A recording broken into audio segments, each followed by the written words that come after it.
Mas como que foi pra você chegar no Palmeiras? Você imaginava que o clube tava passando uma dificuldade tão grande financeira também? Porque o Nobre tava começando ali, né?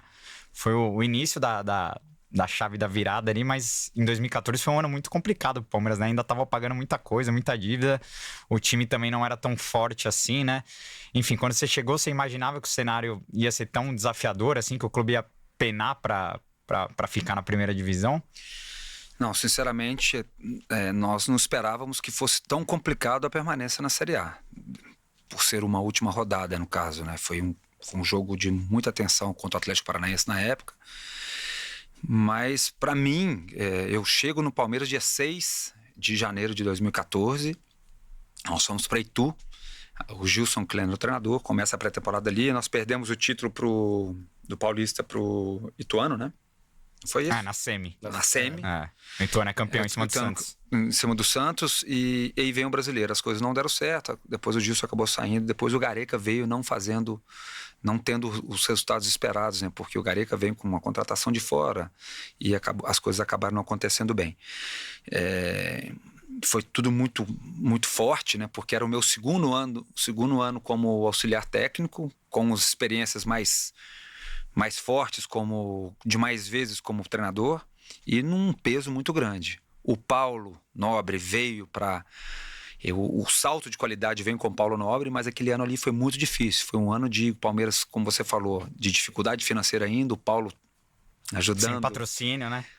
Sem patrocínio, e o Paulo ajudando.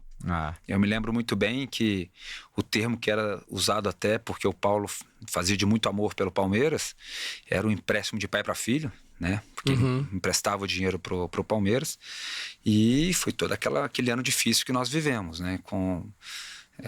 O Dorival termina o ano como treinador e a gente lutando para não cair até o final. E quando o Kleina cai, você já imaginava que você iria assumir? Já tinha esse papo já? Quando eu citei antes que eu vim conversar com o Brunoro e com o Omar Feitosa, a ideia do Palmeiras era, se não desse certo o treinador do momento, é que eles não tivessem pressa para contratar um outro. E que eles precisavam de um auxiliar fixo que desse conta do recado até essa vinda de um novo treinador. Era uma espécie do Milton Cruz do São Paulo. É bom você lembrar do Milton, porque quando o Petralha me chama para ir para trabalhar no Atlético, que era a mesma função lá de auxiliar fixo do clube, o Eli Coimbra, o Elizinho, na época era o meu empresário, e eu peço a ele o número do Milton para bater um papo vim para São Paulo, bater um papo com o Milton Cruz para eu ter uma ideia de como era essa função dele, de como nós fomos tomar um café no Iguatemi, para ele me explicar um pouquinho como era o dia a dia, de como ele fazia tudo, para pegar um pouquinho dele, para sugá-lo um pouquinho em relação a isso, essa experiência que ele já tinha, porque era o único no Brasil, talvez, com essa função fixa mesmo de anos, de um treinador fixo no clube. Então, até vim conversar com ele em 2012, desculpa, com essa experiência que eu já ia viver no Atlético, e depois sabendo que na oportunidade da demissão do treinador, eu ficaria por 3, 4 jogos, e acabou ficando 6 jogos, porque o Gareca só assume depois na parada, né?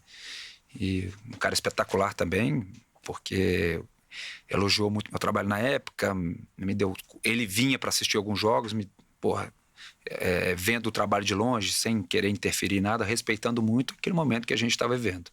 Acesse o site do Pode Porco, lá você encontra a nossa coluna, todos os releases dos nossos convidados, Pode Porco em Campo com as fotos dos jogos em que o Pode Porco está presente e toda a história do nosso podcast, www.podeporco.com.br. Avante palestra!